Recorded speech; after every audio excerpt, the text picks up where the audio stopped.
الحمدلله لطفی الله متعال خدمتتان هستیم. بسم الله الرحمن الرحیم. الحمد لله رب العالمين والعاقبة للمتقين وصلى الله وسلم على سيد الأولين والآخرين محمد الأمين وعلى آله وصحبه ومن تبعهم بإحسان إلى يوم الدين. بینندگان شبکه جهانی وصال حق و شنوندگان رادیو اینترنتی پیام اسلام، خدمت تک تک شما دوستان و عزیزان و روزداران در 21مین روز ماه مبارک رمضان عرض سلام و ادب و خسته نباشید دارم. امیدوارم که صحتمندی و سلامتی و شادکامی قرین حال همه شما عزیزان باشد و توفیقات الهی در این روزهای مبارک شامل حال همه ما و شما باشد. عزیزان گرامی، با برنامه دیگر از سری برنامه‌های لحظه های آسمانی در این لحظات واقعا آسمانی محضر شما هستیم با موضوع دیگر از موضوعاتی که خدمت شما عزیزان تهیه دیده شده است. در این برنامه انشاءالله پیرامون هنر رسیدگی به پدر و مادر اشاره خواهیم کرد. در این شکی نیست که دین مبارک اسلام آمد تا بشریت را از تاریکی های جهل و نادانی به سوی روشنایی ایمان راهنمون کند و زندگی سعادتمند و خوشبختی را برای ایشان فراهم کند. و یکی از رموز خوشبختی و سعادتمندی در زندگی حق دانستن حق خود و حق دیگران است که در پیشاپیش آن ادای حق الله تعالی و بعد از آن ادای حق والدین است. در این برنامه پیرامون شناخت حق والدین و رسیدگی به این دو موجود ظریف که در هستی مانند و نظیر آن را تا حال کسی سراغ ندارد صحبت میکنیم و جناب دکتر نور محمد عمرا در این برنامه همراه با ما و شما هستند. و من قبل از اینکه شما مشتاق صحبت‌های بزرگوار باشین، من خودم شخصا مشتاق شنیدن صحبت‌های جناب دکتر به ویژه در ارتباط با پدر و مادر هستم. جناب دکتر، در آغاز برنامه اجازه بدین که خدمت شما عرض سلام و ادب داشته باشم از طرف خودم و از طرف بیننده ها و از طرف شنونده های عزیز و گرامی. خیلی خیلی ممنون استاد سرخیر بزرگوار. حقیقتش بنده بسیار خوشحالم که خداوند فرصتی داد تا در خدمت شما عزیز بزرگوار باشم، گرچه که ظاهرا روزه شما رو خوب در این روزهای گرم هم خوب اذیت کرده. در هر حال خیلی خوشبختم که این فرصت رو در اختیار بنده قرار دادید تا در خدمت بینندگان و شنوندگان عزیز باشم و عرض ادب و سلام دارم خدمت تک تک شما بینندگان شبکه جهانی وصال حق و تک تک شما شنوندگان رادیو جهانی پیام اسلام و امید هست که انشاءالله بتونیم در این لحظات آسمانی ساعات خوب و نیکی رو با هم سپری کنیم و عرض ادب و سلامی دارم که البته بینندگان عزیز و شنوندگان محترم اگر لطف کنن این رو به دوستانی که در اعتکاف نشستن برسانند و از این بزرگواران هم برای ما دعا طلب کنند و عزیزانی که فرصت یا مهیا نشده است که به اعتکاف بشینند، حداقل سری که به معتکفین میزنید و مسجد میزنید این لحظات رو نیت اعتکاف یادتون نره. اعتکاف جزئی هم داشته باشیم بهتر از این است که از رحمت و این فضل اعتکاف محروم بمونیم. در خدمت شما هستم استاد. تشکر جناب دکتر.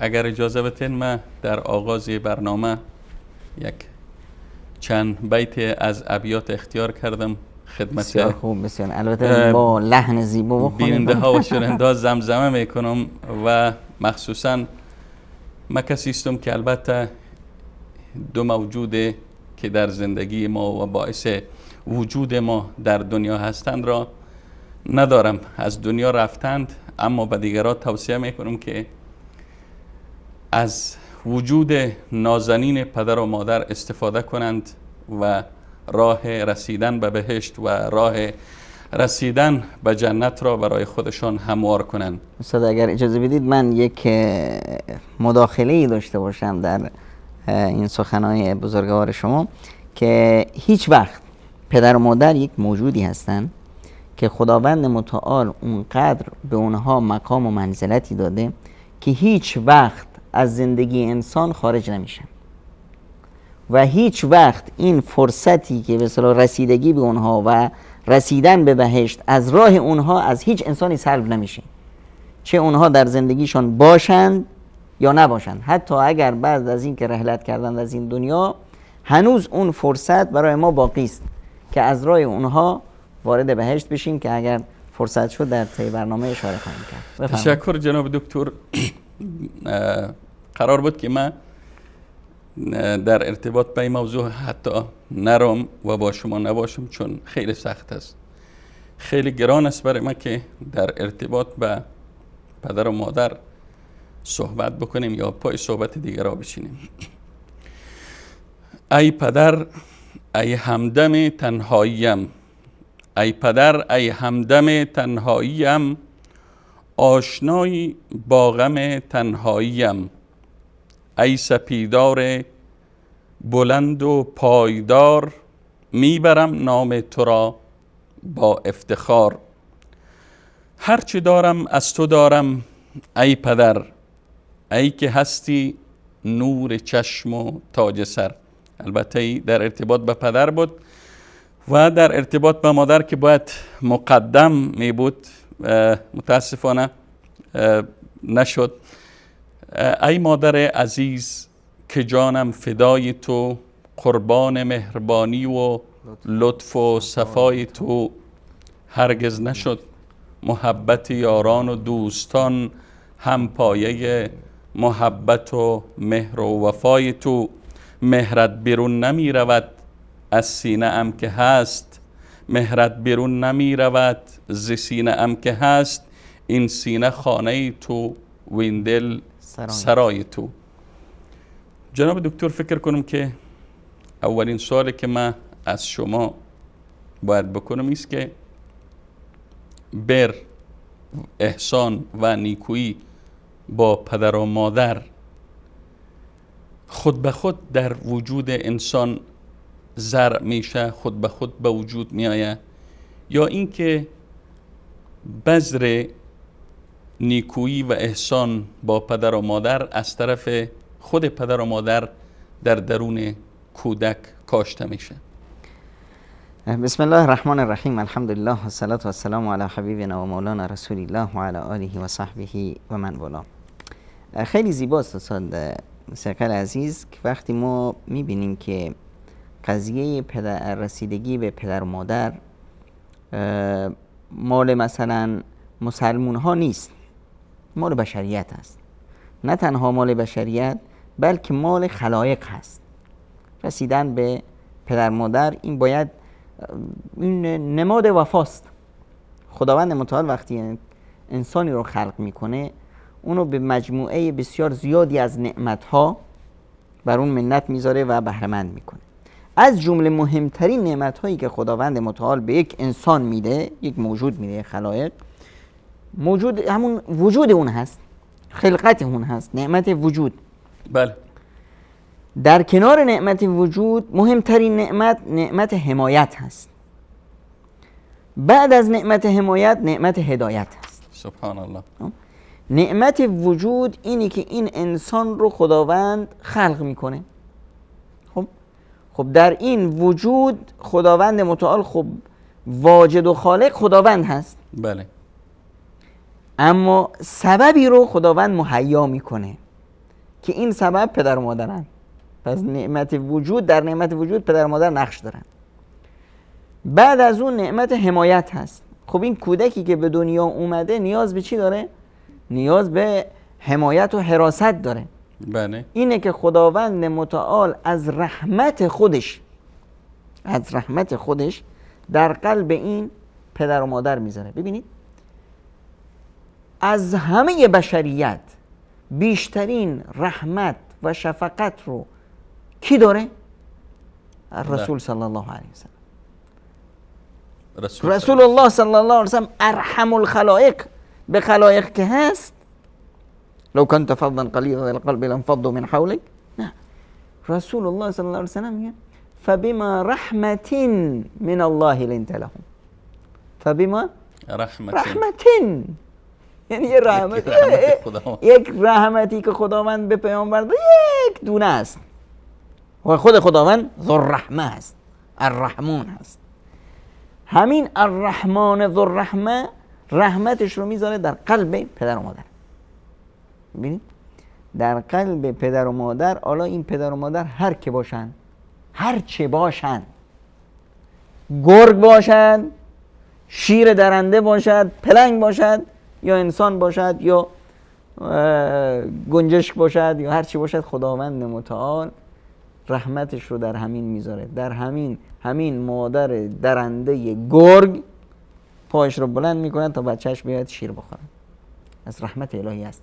وجود رحمت در قلب مادر این یکی از آیت‌ها و نشانه‌های عظمت و رحیمیت خداوند متعال است. خب این از خلقت و از حمایت. بله. در حمایت خداوند متعال این پدر و مادر رو گذاشت که این بچه رو بزرگ کنن. این نعمت حمایت. همین نعمت حمایت ببینید یک مادر دیندار و با خدا یا یه مادر بی دین، بی اخلاق، بی مرام و بی همه چیز، یه مادر نمیدونم فرهنگی و دانشمند و تحصیل کرده، یا یک مادر بی سواد فلان و همه چیز، همه این مادرها در مقابل کودک مادرن. کودک گریه میکند، مادری که خودش ملکه کشور هست گریه میکند. مادری که نمیدونم یک مادر بسیار سنگدل است در مقابل کودکش گریه میکند و نرم دل میشوند. این نعمتی است که خداوند متعال به انسان میده. بعد از اون نعمت هدایت هست که مسیر زندگی رو مشخص میکنه. در نعمت هدایت که مسیر زندگی بر اون وابسته است، مسیر دنیا و آخرت، باز پدر و مادر نقش دارن. خداوند متعال هر انسانی رو بر فطرت خلق میکنه. فابواه یهودانه او ینصرانه او یمجسانه. این پدر و مادرند که اون رو مسیر رو براش مشخص میکنند، یا بر مسیر تقوا و پرهیزکاری و فطرت انسانی اون رو میذارن، یا به مسیرهای منحرف اون رو سوق میدن، دانسته یا نادانسته. پس اینی که پدر و مادر چه جایگاه بزرگی دارن در زندگی و در مسیر انسان. بعد از اون خود همین پدر و مادر، ببین خداوند متعال جبلتاً، فطرتاً محبت فرزند رو در دل پدر و مادر قرار داد. حالا اگر پدر و مادر بچهشون رو دوست دارن، بهش رسیدگی میکنن، نمیدونم مواظب تحصیلش هستن، مواظب صحتش هستن، این جبلتاً وجود داره. خب هنر پدر و مادر در این نیست. حتی در این شاید هیچ اجری هم گیرشون نیاد. اگر نیتشون یک نیت درستی بکنن، بر اساس این نیت بهشون اجر میرسه، و الا یک چیز جبلی هست برش میرن. هنر پدر و مادر کجاست؟ هنر پدر و مادر یک مرحله بعد از این است. مرحله تربیت ایمانی، تربیت اخلاقی، تربیت علمی و دانشی که اون رو به خدا برسونه، تربیت جسمیش، تربیت جنسیش، تربیت اجتماعیش. همه اینها وظیفه است فراتر از اون جبلی. در مقابل جبلتاً بچه خلق نشده که پدر و مادر رو دوست داشته باشه یا بهش رسیدن. وظیفش هست. اینجا وظیفه است. فرق هست بین خداوند متعال میفرماید و قضى ربک الا تعبدوا الا ایاه و بالوالدین احسانا. خداوند متعال امر الهی است، اولین و مهمترین چیز توحید پروردگار، یگانگی خداوند متعال. این رو اعتراف کردی، بعد از خدا و رسولش میاد پدر و مادر، قبل از همه خلایق، بعد از حق الله، قبل از همه خلایق. این پدر و مادر مؤمن هستند، کافر هستند، خوب هستند، بد هستند، این اصلا مطرح نیست. پدر و مادر هستند یا نیستند، این مهم است. اینی که یک انسان به پدر و مادرش برسه و به اونها نیکویی کنه و احسان کنه، در اون نیومده که پدر و مادری که مسلمون هستن، پدر و مادری که عالم هستن، پدر و مادری که خوش اخلاق هستن، پدر و مادری که نمیدونم درک دارن، شعور دارن. از اینا اگر بگذاریم جناب دکتر، حتی پدر و مادری که مسلمان نیستن، پدر و مادری که مسلمان نیستن، مشرک هستن، دشمن تو و صاحبهما فی الدنیا معروفه. حضرت ابراهیم پدری داشت نه که مشرک بود، نه که بت پرست بود، بت تراش بود. خب ما اسم پدر حضرت ابراهیم رو نمیدونیم. چرا اسم پدرش رو نمیدونیم؟ چون که اخلاق ابراهیم اینقدر والا بود که هرگز به پدرش نگفت ای پدرم فلانی، یا ابتی اینی اخاف ان یمسک عذاب من الرحمن، من میترسم که نکنه عذاب الهی شامل. یا ابتی، ای پدر جان، ای پدر جان. سبحان الله. پدرش میگه که برو گم شو، محجورنی ملیا، برو گم شو، نمیخوام تو رو ببینم اصلا، برو. از خانه بیرونش میکنه، میگه ساستغفر لک ربی، من بازم استغفارتو میکنم. و از عبدالله ابن زبیر وقتی که پدرشون وفات کردن میگه 1 سال از خداوند متعال تنها یک دعا میکردم، اللهم اغفر لی ابی، اللهم اغفر لی. 1 سال عبدالله ابن زبیر میگه برای خودم هیچ دعا نکردم، هیچ دعایی دیگه نکردم، هم مقمم این بود که برای پدرم دعا کنم. قضیه رسیدگی به پدر و مادر قضیه وفاست، قضیه وجود هست. این موجوداتی که سبب بودن که شما وجود بیایید، شما در این خلقت وجود داشته باشید، شما باشید، این پدر و مادرن. بعد از خداوند متعال اینها وسیله بودن. حالا این وسیله من موظف هستم که در مقابل اینها احسان کنم. ببین رحمت خداوند متعال بر ما چه هست. خداوند متعال فرمودن که وقضى ربک الا تعبدوا الا ایاه و بالوالدین احسانا. از ما برای خودش عبادت خواست. عبادت یک مرحله هست که مرحله اطاعت هست، با با انگیزه داخلی همراه با عشق و علاقه. ما عبادت بدون محبت نداریم.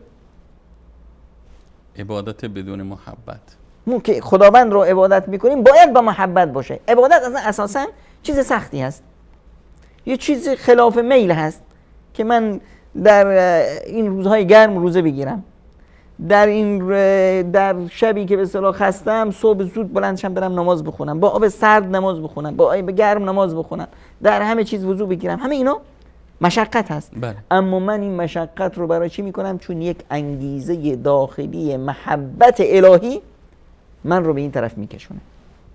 خب شاید این انگیزه داخلی محبت به وجود نیومد در پدر و مادر. پدر و مادری هستن که مشرکن، بد اخلاقن، نمیدونم 1001 بیماری دارن، بیماری نفسی دارن، بیماری اعتیاد دارن، فلان دارن، دهنشون همش فحش و ناسزاست. پدر و مادر هست، اگر نمیتونی دوستش داشته باشی اشکال نداره، اما و بالوالدین احسان. جالب اینجاست که در همین آیه سبحان الله، اعبدوا الله ولا تشركوا به شیئا و بالوالدین احسان. شرک و اول توحید، دوری از شرک و از همه چیز، بعدشی و بالوالدین. و جالب اینجاست که خداوند متعال نمیفرماید و قضى ربک الا تعبدوا الا ایاه و الی الوالدین احسانا، به سوی پدر مادر احسان کنید. نه، و بالوالدین احسان. فرق چی است جناب دکتر اینجا؟ بعضی از مفسرین این به اصطلاح دقت لغوی اینجا رو احساس میکنن که میگن این بای التصاق هست، بای چسبیدن هست. یعنی چی؟ یعنی احسانت به پدر و مادرت باید از خودت باشه. اینی که من آدم ثروتمندی هستم، 20 تا نوکر و چاکر دارم، راننده دارم، نمیدونم کارگر دارم، در اختیار پدر و مادر قرار بدم، در اختیار پدر و مادر قرار بدم. پدرم فلان چیز نیاز دارد، راننده اینو بگیر ببر به خانه پدرم برسان. نه، این احسان نیست. اما فکر کنم پدر و مادر بیشتر به با نیاز دارن، به التصاق نیازن. پدر و مادر بچه‌شان رو میخوان، نوکر بچه‌شان رو نمیخوان. پدر و مادر میخوان که توی فرزند بری پیششان. به جنبه معنوی بیشتر از اینجا. الان ما در ماه مبارک رمضان هستیم. چقدر نگونبخت هستن اون بیچاره هایی که پدر و مادری دارند باز همسر و بچه هاشون افطاری میخورن، پدر و مادر تنها افطار میخورن، یا پدر یا مادر تنها افطاری میخورن، یا پدر یا مادر تنها در سحر است. بچه خوب است، زنم خوب است، اما مصدر وجود مادر. ببینید از رسول خدا صلی الله علیه و سلم پرسیدند که بزرگترین مردی که بیشترین مردی که بر همسرش حق داره کی است؟ فرمودند شوهرش.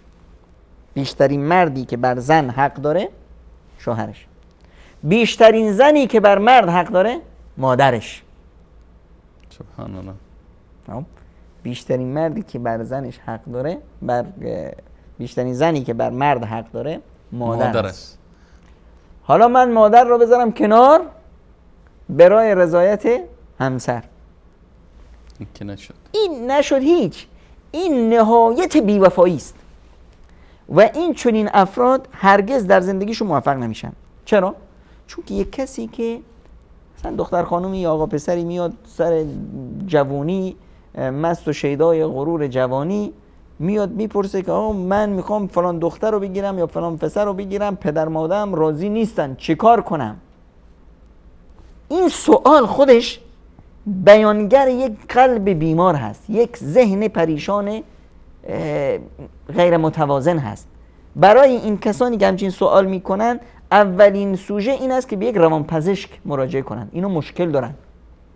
به یک درمانگاه به یک عالم دینی مراجعه کنن که قلبشون رو پاک کنه. این پدر و مادری که 20 سال آزگار زندگیشون رو به پای تو گذاشتن، تو رو به این مرحله رسیدن، تو اینها رو میزنی دور میندازی، دنبال یه دختر یا یه پسری میری که نمیدونی عاقبتش چی هست، چه خواهد شد. بیشترین افرادی که به این راه رفتن، دل پدر و مادر رو شکستن، در زندگیشون امکان نداره موفق باشن. امکان نداره. حقوق پدر و مادر از جمله گناهانی است که خداوند خیلی گناهان انسان مرتکب میشه، این سزاش رو روز قیامت میبینه. حقوق پدر و مادر از جمله گناهانی است که سزایش رو طرف باید و حتماً در دنیا ببینه و میبینه. جناب دکتر اگر اجازه بتین در این دقایق و در این لحظات میریم سراغ یک میان برنامه. پس از میان برنامه انشالله پای صحبت‌های زیبای شما خواهیم نشست همراه با بیننده های عزیز و شنونده های گرامی. میان برنامه را میبینیم و برمیگردیم. نور في الظلمات أنسي في خلواتي يا سعدي وهنائي القرآن حياتي. وقضى ربك ألا تعبدوا إلا إياه وبالوالدين إحسانا إما يبلغن عندك الكبر أحدهما أو كلاهما فلا تقل لهما أف ولا تنهرهما وقل لهما قولا كريما واخفض لهما جناح الذل من الرحمة واخفض لهما جناح الذل من الرحمة وقل رب ارحمهما كما ربياني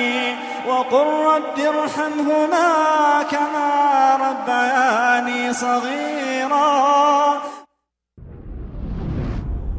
و پروردگارت فرمان داده است که جز او را نپرستید و به پدر و مادر نیکی کنید.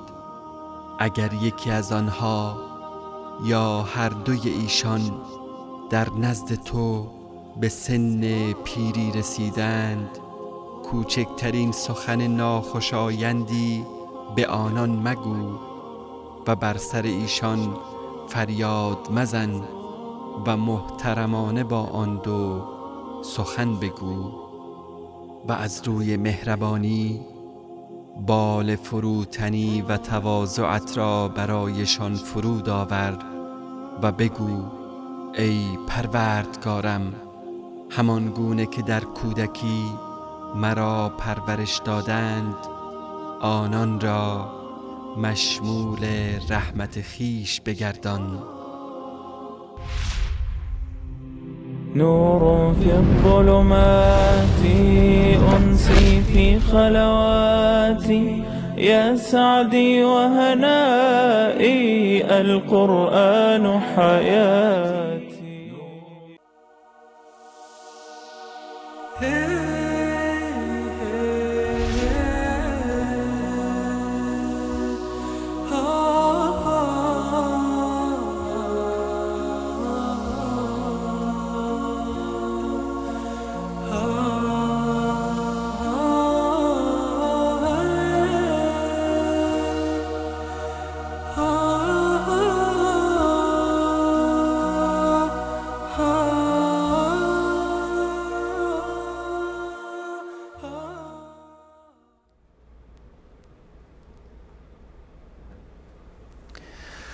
خوب، بینندگان عزیز و گرامی، خدمت شما هستیم مجددا با ادامه برنامه هنر رسیدگی به پدر و مادر. جناب دکتر، شما قبل از میان برنامه به چند نکته اشاره کردین و من میخواستم سوال کنم اما نخواستم حرفتان قطع کنم. یکی بود که حالا پسر متأهله که از خود زن داره و فرزند داره، در کشور دیگری در جای دورتر از پدر و مادر است و رسیدگی کرده نمیتونه که به زیارتشان برسه، در خدمتشان باشه، نگران میشه که خب جناب دکتر گفتن باید بری با اونا افطار کنی، باید در کنارشان باشی، باید با ایشان محبت کنی. من که در جای دور هستم و حتی در بعضی اوقات امکانات ارتباط تلفنی هم وجود نداره، من چی کنم؟ ببینید این یک ذلك فضل الله یؤتیه من یشاء، این یک فضل الهی است که خداوند متعال به هر انسانی میده که شایستگیشو داشته باشه. ببینید خانواده‌ای هستن امروز، پدر و مادر رو من سراغ دارم که 10 تا بچه دارن یا بیشتر، 12 تا بچه دارن، اما خیری یکی از این بچه ها نیست. برای چی؟ هر یکی دنبال زندگی خودش در کشوری در فلان رفته است.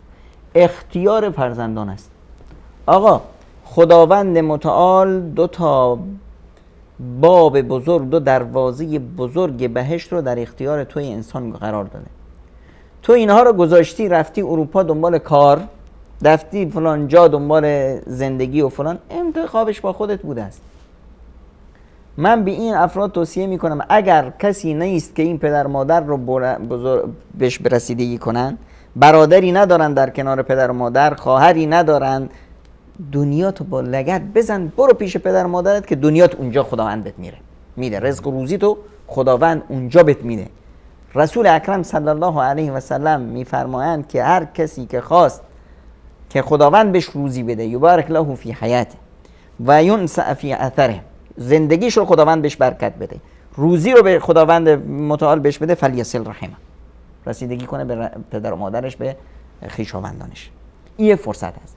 اما نه، کسی هست که 4-5 تا برادر هستن، بله. افرادی هستند که خواهر برادرانی هستند که به پدر مادر رسیدگی میکنند به احسن وجه هستند، رسیدگی نمیکنند. بردار کاسه کوزه تو از هر جا هستی بلند شو برو پیش پدر مادرت، یا اونا رو ببر پیش خوده. اگر راضی باشن، پدر و مادر راضی در هستن، هر چی باید پدر مادر رو قلبشون رو به دست بیاریم. پدر و مادر همیشه ادعا میکنند که از فرزندشون راضی هستن. چرا؟ چون که این تحمل این رو ندارن. جبلیست گفته شما. ببینید یه چیزایی هست که اصلا در قرآن کریم ما مثلا هیچ آیه‌ای نداریم که بگه که ای فرزندان به پدر مادرتون رسیدگی کنید. برای چی؟ برای اینکه ما اصلا در زندگیمون هیچ وقت نشده است که حکومت یه قانونی صادر کنه که آقایونی که به همه به اصطلاح هموطنان گرامی باید صبحانه بخورن. همچین قانونی در هیچ کشوری صادر نشده. بله. برای چی؟ برای اینکه هر کسی که گرسنه بشه خودش میره صبحانه میخوره. یه چیز جبلی هست، یه چیز فطری هست. چه وقت ما میایم توصیه میکنیم؟ بعضی وقتا برخی از پزشکان میبینن که بعضی افراد کارمند به صبحانه اهمیت نمیدن، بعضی از توصیه ها میکنن. برای همین برخی از توصیه ها در دین هست از پیامبر اکرم صلی الله علیه و سلم که پدر و مادرها به بچه‌هاتون برسید، کلکم راع و کلکم مسئول عن رعیته، همه شما باید مسئولیت دارید در مقابل زیر دستانتون. اینا توصیه هاست. چرا؟ اینا برای افرادی هست که احیانا غفلت میکنن، اما کسی که غفلت نمیکنه اون بر جبله و فطرت خودش سیر میکنه. اینه که ما توصیه‌مون به کی هست؟ به فرزند برای رسیدن به پدر مادر، چون که فرزند تکلیف انجام میده، مسئولیت انجام میده. بله. و مسئولیت سخت است. پدر و مادر همیشه نگرانند. همیشه پدر و مادر یکی از صفاتشون نگرانی هست. نگرانی از آینده فرزندشون، از مسیر زندگیشون، و میخواد که موفق باشه. حاضرند برای موفقیت فرزندشون، همینی که احساس کنند فرزندشون در این شهر نیست، در این کشور نیست، خوش است، با بچه هاش خوش است. من پدر و مادر اگر در هر حالتی باشم میگم من خوبم مادر جان، همونجا باش، خوب هستیم، به من نیاز به تو ندارم، به من دیگران رسیدگی، همسایه ها هستن، فلان هستن. این نهایت حقوق هست که مادر بگه همسایه ها هستن. تو کجا هستی؟ توی پسری که مادر همه زندگیشو گذاشت. این پدر، هر خانواده چی مشکل داره؟ پدر و مادر جون میکنن به خاطر اولاد، و این اولاد وقتی که پدر و مادر نیاز دارن. ببینید چه وقت من میدونم که من در یک قاعده بذاریم، یک فرمول، چه وقت من میدونم که من احسان پدر و مادر رو به جا آوردم و من موفقم؟ وقتی که پدر و مادر رو این احساس در اونا کاشتم که من نیازمند اونها هستم. سبحان الله. هر وقت احساس کرد پدر و مادر که نیازمند فرزندش هست، هر وقت احساس کرد پدر و مادر که منت فرزند بر سر اون هست، این فرزند هر چه خدمت میکنه باید بدونه که راه به چاه برسه. باید هنر داشته باشیم در رسیدگی به پدر و مادر. مهمترین فن اینه که به پدر و مادر این احساس رو بدید که شما نیازمند اونها هستید. چطور این احساس رو میدن؟ میرم باشون مشوره میکنم، میرم پیششون میشینم. ببینید پدر و مادر خب یه عمری ازشون گذشته، زود فراموش میکنن، زود از کوره در میرن، دستبانی میشن، یک به اخلاقی رو برش تربیت شدن. شاید الان منی که تحصیل کرده شدم فلان شدم نمیاد، یک قصه رو 1000 بار تکرار کردن، باز تکرار میکنن. هنر اینجاست، مسئولیت. ببین و بسیار در مقابل پدر و مادر ما تکلیف داریم. تکلیف همیشه چیز سختی هست، یه مقدار همت میخواد، یه مقدار گذشت میخواد، یه مقدار صبر میخواد. خب ما وقتی که یک کاری رو انجام میدیم چون مکلف هستیم باید انجام بدیم، باید مشقت تحمل کنیم. خب همین که بشینیم در محضرشون حرفشون رو گوش کنیم، در هر کوچیک و بزرگی مشورتشون کنیم، دلشون رو به دست بیاریم. جناب دکتر شما از واژه هنر زیاد یاد کردین و حتی نام برنامه را هنر رسیدگی گفتیم. و هنر البته موهبت و استعداد خدادادی است، جنبه اکتسابیش شاید کم باشه، و نمیتونه هر کس هنرمند باشه. پس اگه هنرمند نبود، هنر رسیدگی به پدر و مادر فرا نگرفته بود، چه قسم فرا بگیره و چه قسم باید هنرمند شود در این عرصه؟ خب بسیار سوال بجایی است. واقعا هم هنر باید به دست آورد. یک کسایی هستند که جبلتا این رو میگیرن. جبلتا که نمیگیرن یعنی چی؟ یعنی محیط جامعه اون رو، یه محیط که هست، البته در این محیط در جهان ما، جهان مسلمان ها خیلی زیاد است، تا حدود بسیار زیادی تا الان این محیط فراهم هست. کسی که بخواد به پدر و مادرش رسیدگی کنه، تا الان ما در کشورمون خانه سالمندان به ندرت یافت میشه. تا الان برو به هر مسجدی که بری سر بزنی، حالا ما تصویر حرم رو داریم، در همین حرم که میری اینجاست که میفهمی که من مسلمون یعنی کی، سرت رو بالا میگیری. در همین جمع غفیر میبینی که ده ها جوون هستن، بله، دست پدرش رو گرفته، مادرش رو کول کرده یا توی چرخ گذاشته داره میبره. این در هیچ جای شریعت غیر از در بین ما مسلمانان این رو نمیبینی. در هیچ جای دنیا بگین، در هیچ جای دنیا پدر و مادر تا عمری ازشون گذشت به پسران احساس کردن که نیازی به اونها ندارن، یک اردنگی میزنن میندازنش خانه، خارج از خانه. اگر زیاد آدمای خوبی باشن یا خانه بزرگ میبرن تحویل خانه سالمندان میدن. و اگر بسیار گفت شما احسان زیاد هم بکنن، خب یک خانه، یک قصر اگر سرمایه‌دار باشه، امکاناتش بالا باشه، با چند نوکر در اختیارشان میگذاره و خودش شاید سالها هم نبینه پدر و مادر. برای همین است که این جامعه های غربی، جامعه بیمار چی دارن؟ ما که اصلا چیزی به نام بعضی از ما نشخوار میکنن، این چیز دیگه است، اما در فرهنگ ما چیزی به نام روز مادر نیست. در غربی ها روز مادر است. خب اونا روز مادر به خاطری هست جناب دکتر که اصلا وجود مادر وجود ندارن. در یک سال میخوان که به بچه هاشون نشان بدن که یک موجودی هست به نام مادر. به نام مادر. مثل اینکه ما بذاریم یه روزی رو روز مثلا کرگدن. خب کرگدن چی هست؟ خب بچه ها نمیدونن. یه روزی در سال چون وقت نمیشه، زندگی مشغولیت داریم فلان است، بچه ها رو ببریم باغ وحش، بهشون نگاه کنیم، اینو کرگدن میگن. برای این روز اسمشو کرگدن گذاشتیم. در همون غرب روز پدر نداریم. به خاطر چی؟ به خاطر اینکه بیشتر 80% ملت نمیدونن پدر دارن یا ندارن. پدر رو نشناختن. برخی جناب دکتر در عین حال در جوامع اسلامی بعض جوانا میگن ما احترام داریم، تقدیر داریم، رسیدگی میکنیم به پدر و مادر، اما میخوایم از این روز به صورت ویژه تر، به شکل خاصتر ما از پدر و مادر تجلیل کنیم و برشون تحایف و هدایا اهدا کنیم. خودش اینیه که یه مشکل هست. یعنی شما دارید میگید که من دارم به پدر و مادر میرسم، اما رسیدگی من به پدر و مادر 80 است. یه روزی رو من گذاشتم که 100 بکنم. پس شما خلل دارید. چرا هر روزت 100 نیست؟ چرا از روز رسیدگی به پدر مادر نیست؟ ببین پدر و مادر این وقتی میگیم فن هست، واقعا فن هست. این هنر رو چطور ما کسب کنیم؟ ببینید مهمترین نقطه‌ای که بهش اشاره کردیم، بازم تاکید میکنم روش، اینه که وقت ما به پدر و مادر این احساس رو درون بکاریم، در اونا زنده کنیم که ما نیازمند اونها هستیم. همین طرفی که اینجا پدرش رو گرفته رو کولش رو میبره به حج یا به عمره، باید در دل همین پدر و مادر بکاره که من نیازمند شما هستم. من نیاز به دعای شما دارم، نیاز به خدمت شما دارم. خدا شما رو جزای خیر بده. والله اگر همین اصرار شما نمی بود، این فرصت برای من میسر نمیشد. نمیتونستم بیام حج.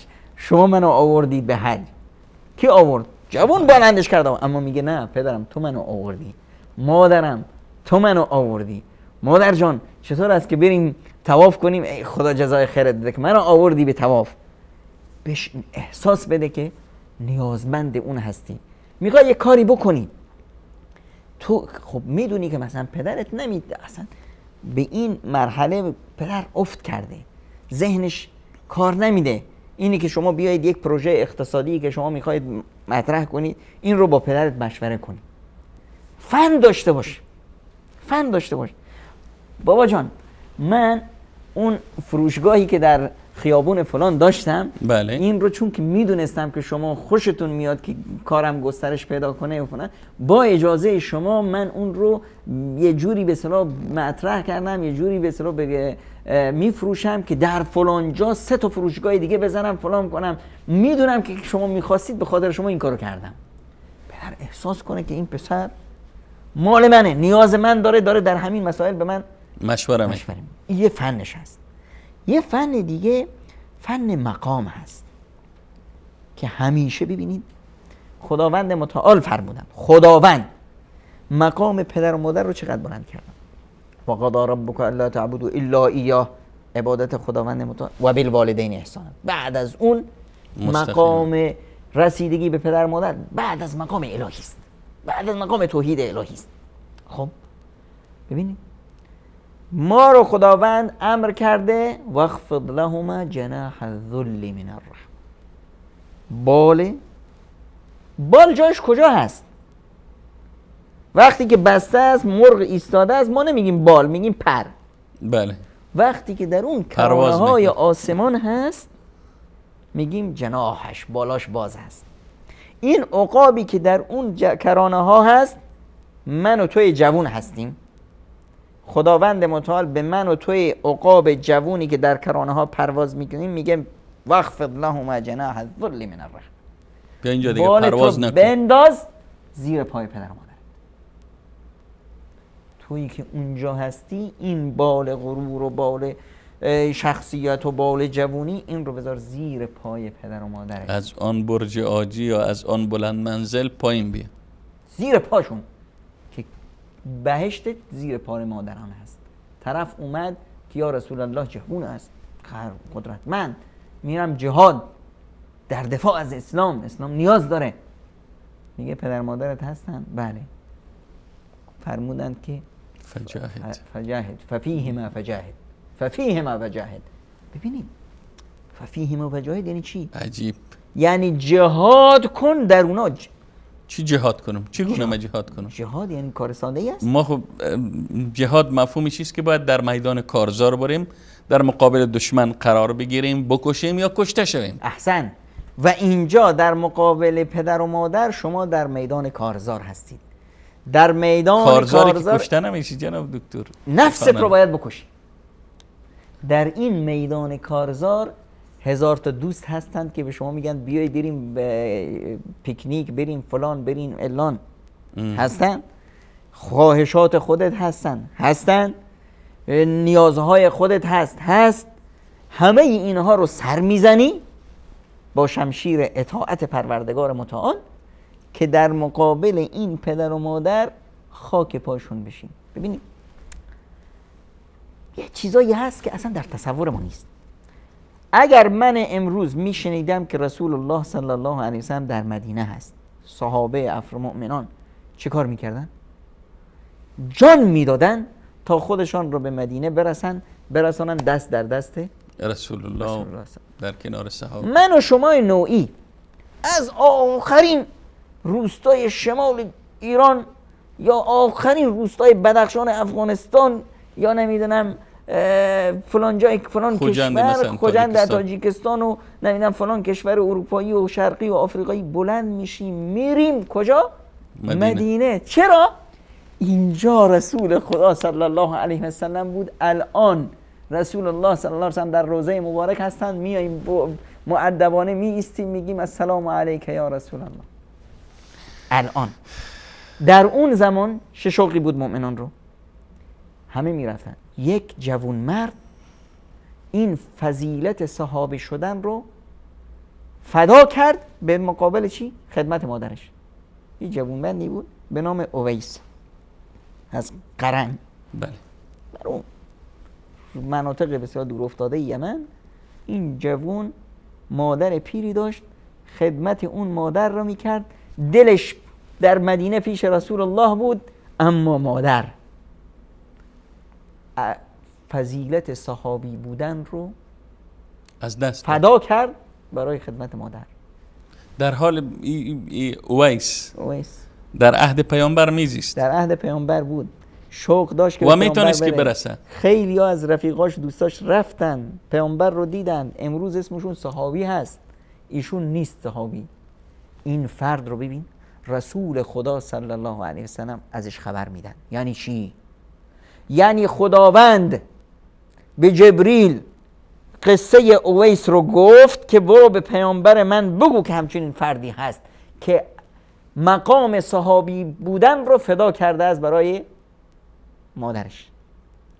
پیامبر خدا صلی الله علیه و سلم به صحابه میگن که اگر کسی به کی؟ به ابوبکرها، به عمرها، به عثمانها، به علیها، به مبشرین بالجنت، اینایی که بشارت هیچ غم ندارن اصلا، بشارت جنت، مژده جنت ما در دنیا چیز جناب دکتر؟ بهشت رسید، کسب رضایت الله و دخول بهشت. اونها به بهشت مژده داده شده بودن، نیازی نداشتن اصلا. به اونها که خداوند متعال در وصفشان فرمود رضی الله عنهم و رضوا عنه، خداوند از شما خوشنود است و شما رو از خودش خوشنود کرده است و میکنند. خب به اینها پیامبر خدا صلی الله علیه و سلم میفرمایند که یک فردی هست از اویس از قرن، اگر این رو کسی از شما دید این مستجاب الدعاست. علتش دلیلش همین مادر، رسیدن به مادرش این مستجاب الدعاست. اگر این رو دیدید از این بخواهید که براتون دعا کنه، استغفار کنه. صحابه مشتاق بودند که این فرد رو ببینن، تا اینی که تمام دنیا مشتاق صحابه شدن هستند و صحابه مشتاق دیدار با اویس هستند. تا حضرت عمر این رو دید، اومد همون صفاتی که پیامبر دیدن. عمر کی است؟ عمر میزان ترازوی اسلام. عمر یعنی ترازوی اسلام، عمر یعنی فاروق، عمر یعنی کسی که در راهی که عمر میره شیطان در اون قدم نمیزنه. عمر یک ترازویی هست که تا روز قیامت هست. ویژگی عمر بر خیلی از صحابه این است که تا روز قیامت اگر خواستی که بفهمی فلانی بر حق است یا بر باطل، اون رو بذار در ترازوی عمر، برو ازش بپرس عمر در پیش تو چه جایگاهی دارد؟ گفت که والله من ازش بدم میاد، پس بدون که این شیطان است، چون که عمر و شیطان در یک راه نمیرند. گفت که نه والله عمر تاج سر من هست، عمر رفیق رسول الله صلی الله علیه و سلم هست، مژده بهشت داره، پدر خانم پیامبر اکرم صلی الله علیه و سلم هست. اون وقت میفهمی که این فرد از اهل عمر هست، از در ترازوی عمر در فاروق فرق کننده حق و باطل است، پس میفهمی که این بر حق است. این عمر میاد پیش اویس قرنی، از اویس قرنی خواهش میکنه که برای من دعا کن. عجب. اینه قضیه رسیدن به پدر مادر. پدر و مادر درهای بهشت هستن. اینه که فنی که ما میگیم حفظ مقام، اینه که همیشه در مقابل پدر و مادر پایین باش. اگر تو شدی عالم الدهر، تو شدی پادشاه، تو شدی هر که، پدر و مادر یک روستایی بی سواد هستن، باید احساس کنی که اونها تاج سر تو هستن.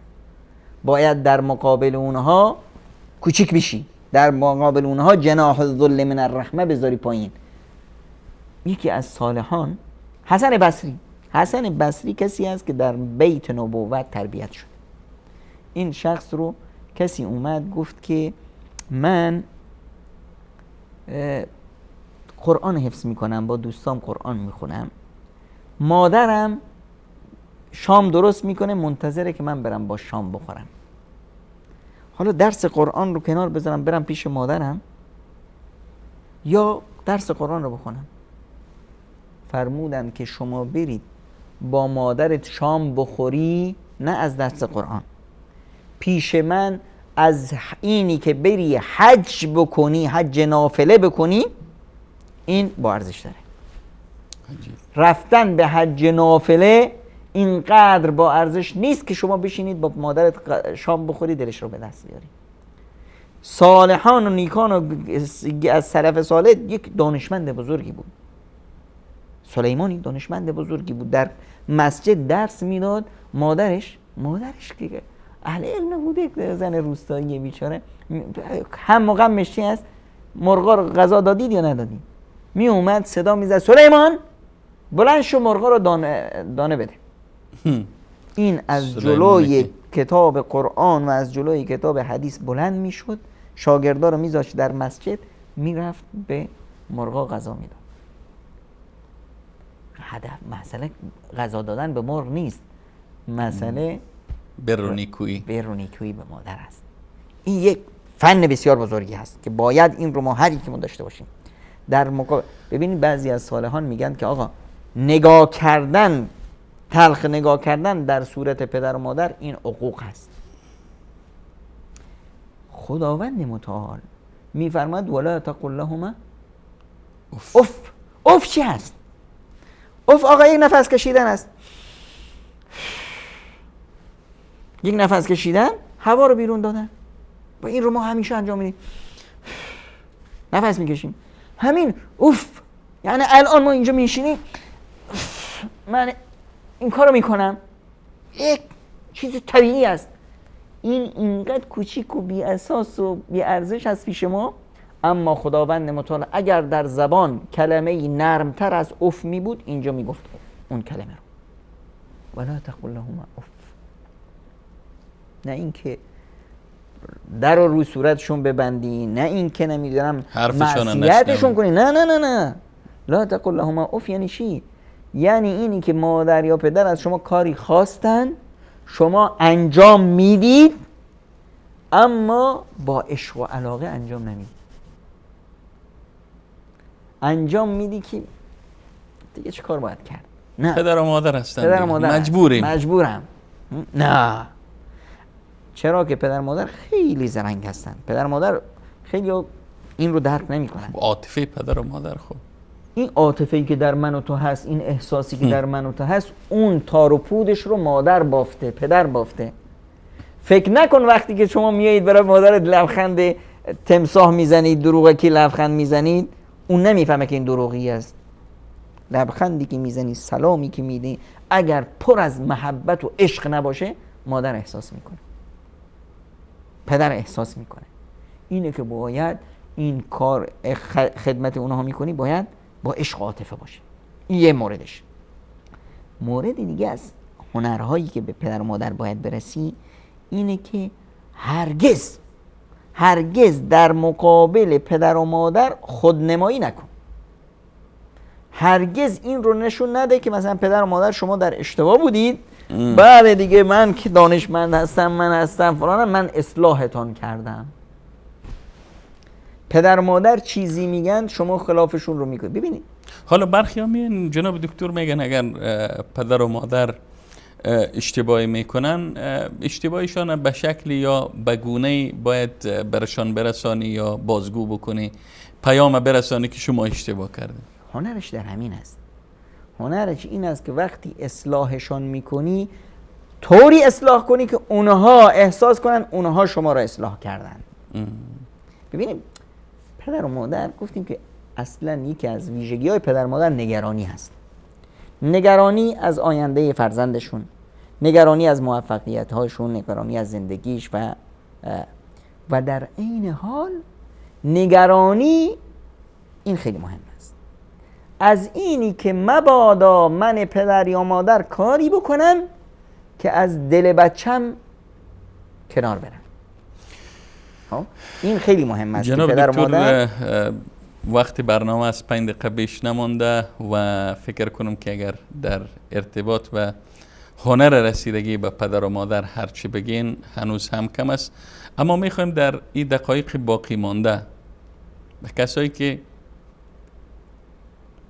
یه عرصه یا این زمینه هنرنمایی و هنرمندی از دستشان رفته، پدر و مادر رفتن دیگر در دنیا نیستن، آیا برای از اینها هم فرصتی هست که هنرنمایی کنن بعد از رفتن پدر و مادر، بعد از درگذشت ایشان؟ از رحمت الله تعالی بر ما بندگان این هست که یک نعمتی به ما داده، نعمت پایدار. نعمت پدر و مادر یک نعمت پایدار هست. 2 دروازه ای از بهشت هستند که اگر از آنها وارد بهشت نشدی نفرین شده پیامبر هستی. پیامبر خدا صلی الله علیه و سلم نفرین کردن. کی رو؟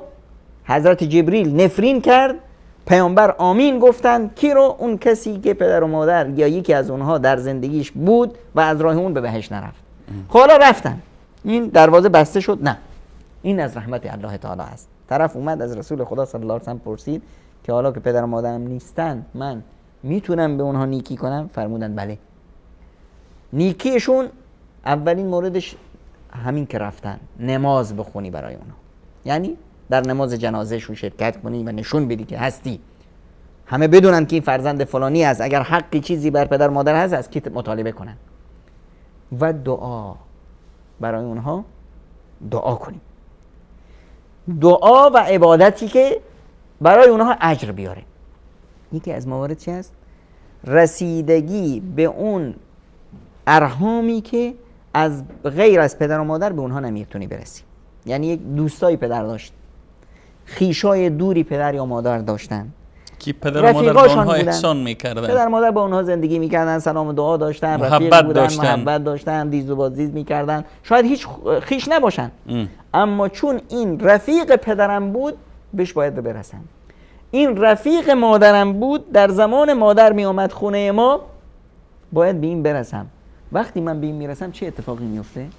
همه میگن که با روح فلان کی است که میاد به اصطلاح اینقدر به شما رسیده میکنه؟ میگه خدا بیامرز پدر این رو، این پدرش رفیق مدرسه ما با هم درس میخوندیم، رفیق ما بود. مادر این به اصطلاح همسایه ما بود، ما رفت و آمد داشتیم. الان این کجاست؟ این در یک کشوری دیگه است، در یک شهر دیگه است، اما تلفن میکنه که خاله جان چطور هستید؟ خوب هستید؟ سلامت هستید؟ همیشه وقتی که یاد مادر میکنم یاد شما به ذهنم میاد، به شما یه تلفن میکنم از احوالشون، خوب هستید؟ سلام، چه خدمتی میتونم بکنم؟ همین که مردم میگن خدا بیامرزه پدرشون، خدا بیامرزه مادرش. این باعث شد موجبات درود فرستادن و رحمت فرستادن پدرش یا مادرش چی شد؟ باعث شد. در یکی از روایات اومده که حضرت موسی از خداوند پرسیدن که من چطور از شما خدا چیزی بخوام که رد نشه؟ فرمودن که منو بخوا دعا کن با اون زبانی که معصیت من رو نکردی. چه قسم؟ یعنی با زبانی منو بخوا که با اون گناه منو نکردی. کی هست که زبانی داشته باشه که گناه نکرده؟ گناه نکرده. این جوابش کجاست؟ یعنی دعا کن بخوا بر زبان دیگران، من بر زبان شما معصیت خداوند نکردم، اگر کاری بکنم که شما برای من دعا کنی این دعا رد نمیشه. وقتی که من کاری کردم که اطرافیان برای پدر مادر من دعا کردن این دعا رد نمیشه، چون که من با اون زبانها معصیت خداوند نکردم، هرچه انسان بدی باشه. پس باید فرزند صالح باشه تا مردم دعا کنن بر حق پدر و مادر. خداوند پدرت بیامرزه، خداوند مادرت بیامرزه، خداوند کسی را بیامرزه که تو را تربیت کرده این گونه. و یکی از واجبات دیگه که هم به اصطلاح مهم هست رسیدن به عهد و پیمانی که پدر مادر گذاشته. پدر رفت 5 تا دختر ازدواج داده، 6می مونده است، گفت که پسرم مواظب خواهرت باش، این عهد است. پسرم من فلانجا قرضی دارم، پسرم من فلان بنده خدا بر من حقی داره، این عهد است. رسیدگی به این از واجبات هر فرزند است که از این راه در واقع صله پدرش رو به جا میاره و میتونه وارد بهشت بشه. پدر اوسط و ابواب الجنه، بهترین و بزرگترین دروازه بهشت پدر هست و مادر زیر پاش بهشته. جناب دکتر، وقت برنامه امروز لحظه های آسمانی به پایان رسید، اما صحبت درباره پدر و مادر فکر کنم که اگر 10 برنامه هم بریم به پایان نمیرسه. اما خوشها به حال کسانی که سرمایه‌دار هستند. سرمایه‌دار معنایش خودتان خوب میفهمین. کسی سرمایه‌دار است، کسی امکانات داره که پدر و مادرش در قید حیات هستند، زنده هستند و میتونه که از طریق از اونا وارد بهشت شوه. و به کسانی که مانند ما پدر و مادرشان از دست دادن، چنانچه دکتر توصیه کردند، حسب راهنمودهای پیامبر اسلام میتونه که حتی بعد از درگذشت از اونها به حق با دوستای از اونها، با خویشاوندا، با اقربا خوبی بکنه و رضایت پدر و مادر به دست بیاره و موجبات فرستادن رحمت و آمرزش بر اونها را فراهم بکنه. خب بیننده های عزیز، وقت دیگری باقی من نمانده. من در پایان از جناب دکتر نور محمد عمرا جهان سپاس دارم که در این برنامه حضور یافتن و در ارتباط با پدر و مادر صحبت کردن. تا دیدار دیگر و برنامه دیگر همه شما را به پناه الله یکتای بی همتا می سپارم. خدایار نگهدارتان و السلام علیکم و رحمت الله تعالی و برکاته. جزاکم الله خیر. سلام علیکم.